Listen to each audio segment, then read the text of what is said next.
Thank you all so much. This is such a wonderful event and a great organization, and all these ladies in red are so fabulous. So thank you all so much. I will tell you a little bit I'll tell you really briefly the previous story of my life, but I'm going to talk really about my journey with this particular book.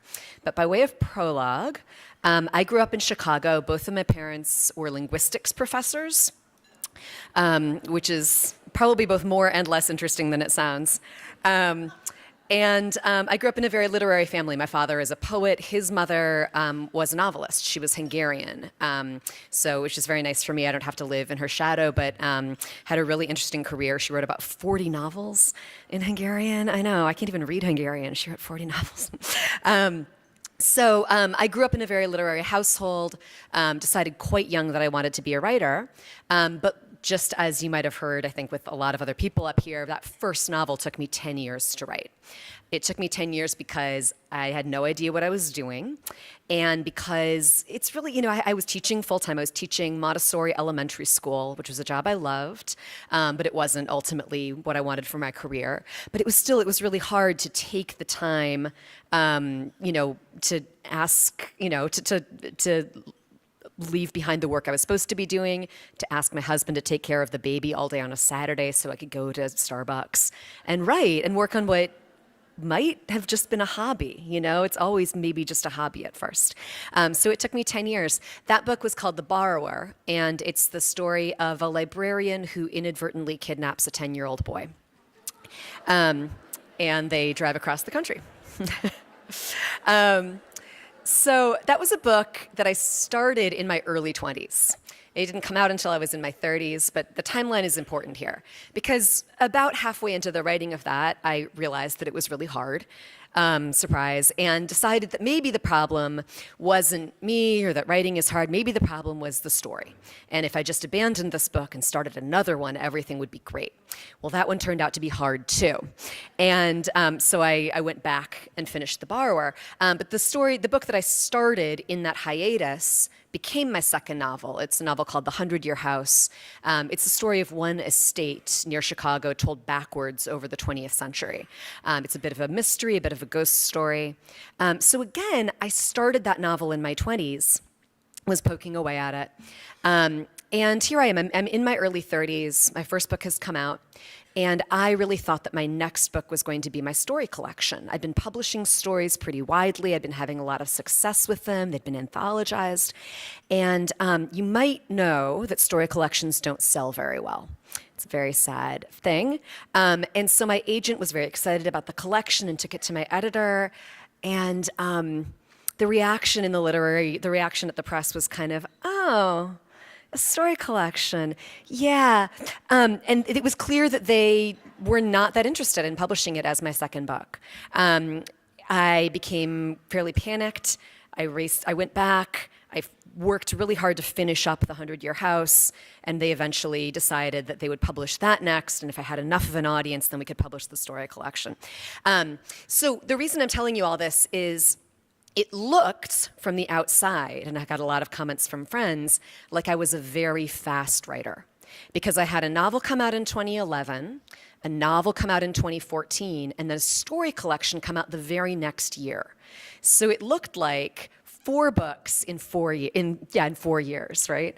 In fact, it had been 3 books in 4 years. It in reality had been 3 books in about 15 years.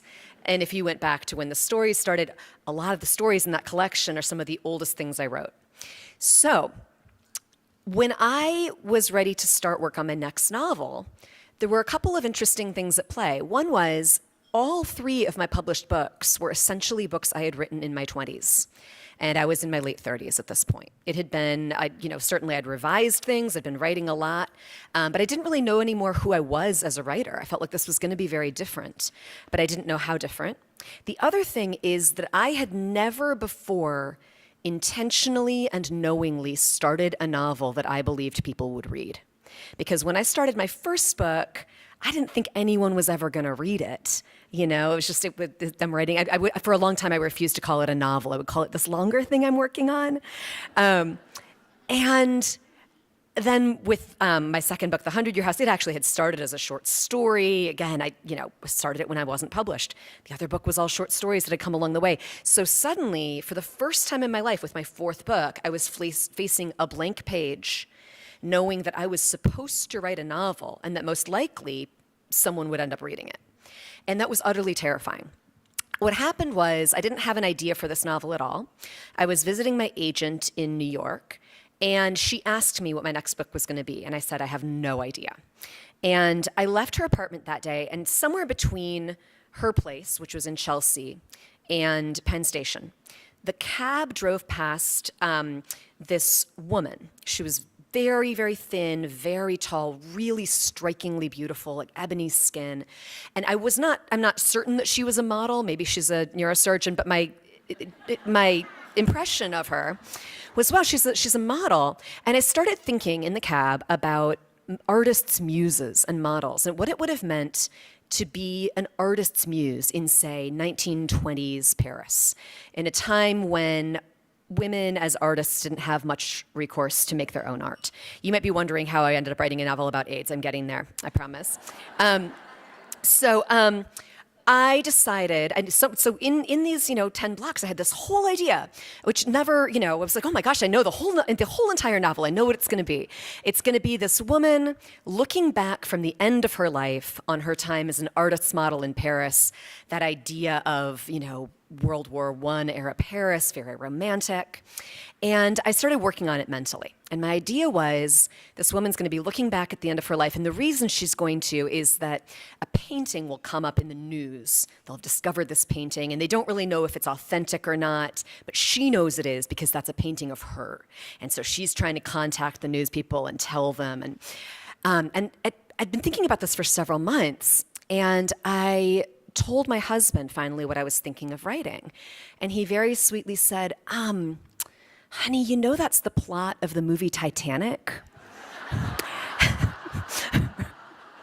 Where, they find that sketch and she's like, it's me and I alone. Okay.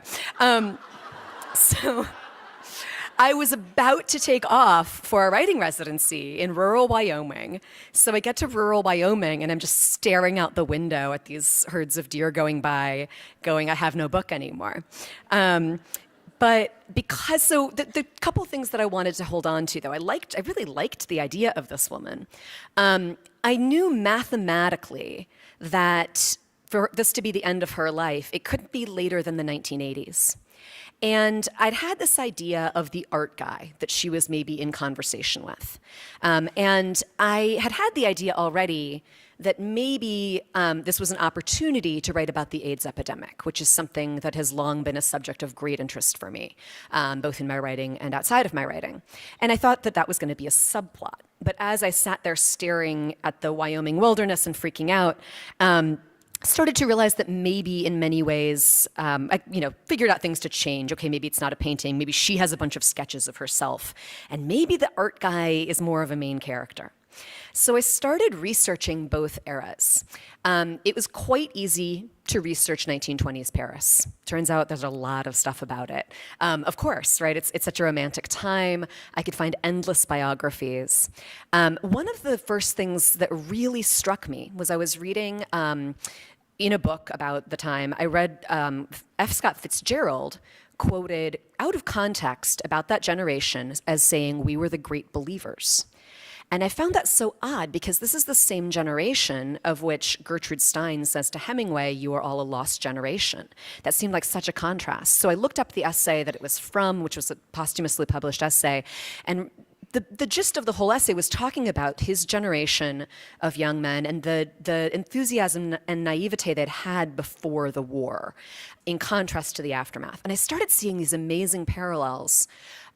You had a generation of artists, particularly visual artists, who went to Paris before World War I. It was the age of the Art Academy. And they found each other, they created their art, they had a sense of chosen family. And then World War I and the influenza of 1918 rolled through and decimated a generation largely of its young, able-bodied men. And it is in the aftermath of that that the American writers go to Paris and that Stein calls them the lost generation. And the parallels for me between that and the AIDS generation in a city like Chicago were so striking. At the same time, I was having a very hard time finding information about AIDS in Chicago. There is not enough about any element of the AIDS epidemic out there, but everything I could find was New York, San Francisco, maybe LA. In large nonfiction books like David Francis' How to Survive a Plague, which is essential, Chicago is not even in the index. I had been expecting that I would be able to find multiple documentaries and at least a few big nonfiction books about AIDS in America's third largest city. There was not one. AIDS, it did hit Chicago. It hit Chicago very hard. The gay population of Chicago, the out gay population of Chicago, was largely concentrated in a neighborhood called Boys Town. Still there today, although people are all over now. And the size of that community and the centrality of that community really made it a story quite different from the story in New York, the story in San Francisco. It hit full-fledged about a year later, for one thing. The reaction from the mayor's office was quite different, actually quite good in the beginning. We had a good mayor for a while. Lots of things that were completely different. He didn't turn bad, he died. And then we had a mayor who was less good. He came around.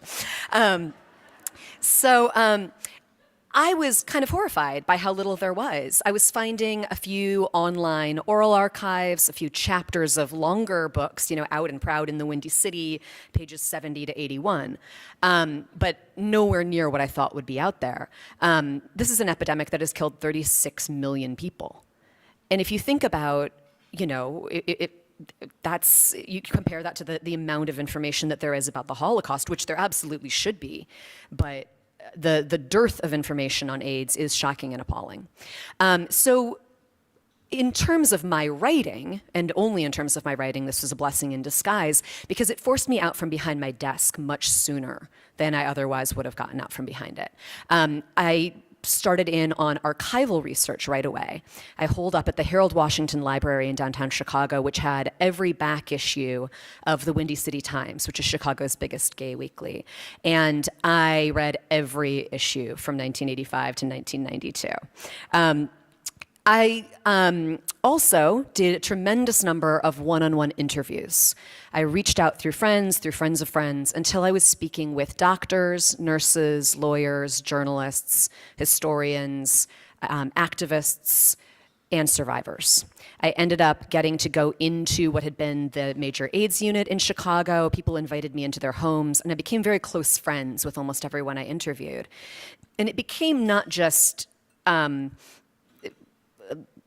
detail research. It became emotional research. It became psychological research.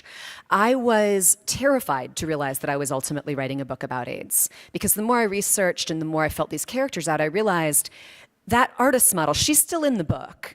I didn't tell you all that for nothing. She's still there. But the story is really about the AIDS epidemic and about its aftermath. And that was utterly terrifying for several reasons. One of which was I'm writing across difference demographically. I'm writing from a position of great privilege. And I'm writing from a point of view and about an epidemic that belongs to people who have been traditionally silenced and marginalized. If, that is not illegal. It's not even something that is per se problematic, but what happens is that when people do that badly, it's not just aesthetically offensive, it's offensive. And I was terrified of that. I could go on about that all day. This is the brief version of this conversation that I was having with myself in panic for 4 years. I knew that among many other things, if I was going to do this, I had to do it really well. And I had to do it in a way where not a single detail would strike someone who'd lived through it or who'd been there as off. The other way that this was a terrifying topic for me is just generationally. I was 7 years old in 1985. So I was writing, and that for me was more difficult than anything else. A couple of examples. One is that early on, I had a scene where Yale, my main character, he's lost track of his friends, and he is walking down North Halsted Street in Chicago, which is where all the gay bars are. And I had him in an early draft that no one saw, looking in the windows to try to find his friends. You cannot look in the window of a gay bar in 1985 Chicago. And I would not have realized that it was simply a generational matter, because those same bars are still there. And when I told that to gay friends my age, they went, "Oh, yeah, I guess." They hadn't been on their minds either. But sitting across from my friend Owen in Dunkin' Donuts, this came up in conversation. The windows would have been painted black, curtained off. Another surprise for me, again, generationally, really, was I started writing. I had chosen the year 1985 almost at random, knowing that the first newspaper articles about what became known as AIDS appeared in 1982. July 2nd, 1982 is the first time it's mentioned in the New York Times. And that the height of deaths was actually 1992. We would think that it's earlier than that, but people had, by the time the earliest contagions were catching on. Another thing I hadn't been aware of was the 5-year incubation period before there were symptoms, which even in the era before medicine, and that was not something I'd been aware of. But the year 1985 turned out to be really interesting, because that was the year that the test for what we now call HIV became available. And my 21st century assumption on that was most people would have been thrilled. You can take this test and you can find out. Everyone should know their status. That's a very 21st century point of view, actually. In fact, in 1985, there was tremendous concern and debate. Could you trust the test? Do you want to know the answer? If you find out you're negative, are you going to have riskier behavior? If you find out you're positive, are you going to have riskier behavior? Or is it going to lead to suicides? Can you trust the doctors? Can you trust that the results won't be subpoenaed by a government that was talking about branding the buttocks of people with this disease? Could you trust a government where Ronald Reagan did not say the word AIDS aloud until 1987, when there were tens of thousands of men dead? Could you trust that you would not instantly lose your health insurance? Which they were finding every reason possible the second you had any symptom to deny you health insurance, and they would not pay for anything. And this was also a time when there was no medication. So this was certainly a learning curve for me. It was also a point around which I could define my characters. I could figure out who believes what, who wants to get tested, who doesn't, who thinks everyone should, who doesn't think everyone should but does it themselves, how do they react. It helped me delineate my characters really early on in this really interesting way. And those reactions were based on conversations I was having with people and on editorials I could read from newspapers in 1985. Another really interesting thing that happened in my research was that I had this problem where everything medical that I looked up was too up to date.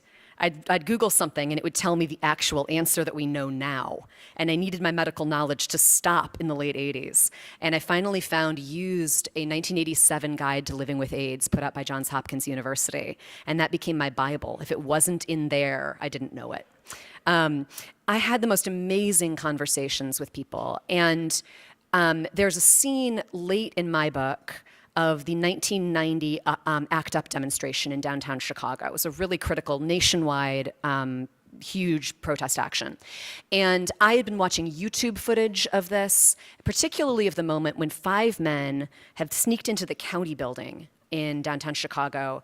They went in straight drag. They put on business suits and ties, and they got inside and they went out onto this ledge, took off their shirts. They had "Silence Equals Death" t-shirts underneath, and unfurled this huge banner that says, "We demand equal health care now." And one by one, they're dragged back through the window. And the last one out there is, kind of stands up and leads the protest from above. I had not assumed that anyone had survived from that group, but there was one survivor. And he sat down and talked with me. And it felt to me like talking to Paul Revere. I mean, I'd been studying this person. I had pictures of him on my computer. I couldn't believe that he was sitting down across from me. The story that I'll end on, and I'm going to stop the timer so we don't beep. This speaks to the fact that I really feel, and I feel more so every place that I travel, that the stories of other cities very much need to be told because they're all different. And the man that I talked to, he lived in Chicago, but he was from Milwaukee. And when he was showing me scrapbooks, and one of them was full of funeral bulletins. It's a scene that I wrote into my book, actually, a photo album that kind of explodes with funeral bulletins. And this happened as we were sitting there. The reason he had so many crammed in there at once is that Milwaukee has a uniquely devastating story. What happened in Milwaukee was that there was a cryptosporidium outbreak in the water in 1993, I believe, just a bacteria in the water. It killed a few hundred people. Largely, what was reported in the news, largely the elderly and those with compromised immunity. What that actually meant was that basically the entire HIV positive population of Milwaukee died within about 2 weeks of each other. And I told that story in Milwaukee in a bookstore, and most of the audience did not know it. One woman in the audience said, oh yes, and then the bookstore owner who was standing there, who was a gay man, said, yeah, I lost 3 of my clerks. If you don't know the story of the AIDS epidemic where you live or where you're from, please, read my book or don't, but please find out what's going on around you. We know almost everything that we know about direct action comes from the ACT UP movement. So much of what we need to know to survive in really horrible times, you can learn from these people who are absolute heroes who are still with us. So I would love to hear questions from you.